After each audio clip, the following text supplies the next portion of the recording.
श्री शिवलीलामृत अध्याय 5 धर्मगुप्ताची कथा। सूत म्हणाले, सज्जन हो, फार पूर्वी शाल्व देशाच्या राजाने विदर्भावर स्वारी करून राजा सत्यरथाचा वध केला।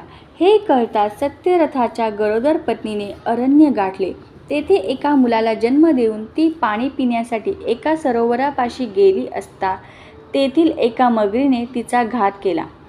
उमा नावाच्या एका विधवा ब्राह्मणीने त्या अनाथ राजपुत्राचा सांभाळ केला। त्याचे धर्मगुप्त असे नाव ठेवले।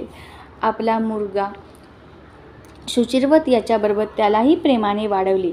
एके दिवशी ती एकचक्र नगरीत गेली असता तेथील शिवालयात यज्ञासाठी आलेल्या शांडिल्य ऋषींनी धर्मगुप्ताला पाहून हा राजकुमार असूनही भिक्षा मागत आहे असे सांगितले।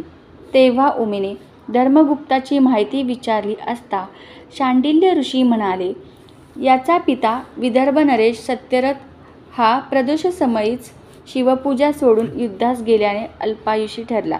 त्याच्या मातेने सवतीला कपटाने मारले म्हणून तिने मगरीच्या रूपाने तिचा सूड घेतला। धर्मगुप्ताने पूर्वजन्मी कोणतेही शिवव्रत केले नाही म्हणून तो जन्मतच अनाथ झाला। त्यानंतर सुचिर्वताविषयी सांगताना ते म्हणाले, याने पूर्वजन्मी अन्याय मार्गाने धन मिळवले, पण त्याच्याकडून शिवार्चन व दान घडले नाही म्हणून त्याला दारिद्र्यात जन्म मिळाला। तेव्हा उमा दोन्ही पुत्रासह त्यांना शरण गेली असता शांडिल्यांनी दोन्ही बालकांना शिवमंत्राचा उपदेश करून प्रदोष व्रत आचरणास सांगितले।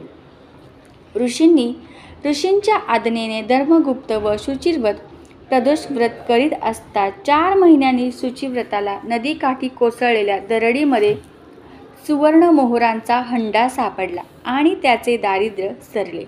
काही दिवसांनी धर्मगुप्त वनात गेला असताना गंधर्व राजाची कन्या अंशुमती त्याच्यावर भाळली।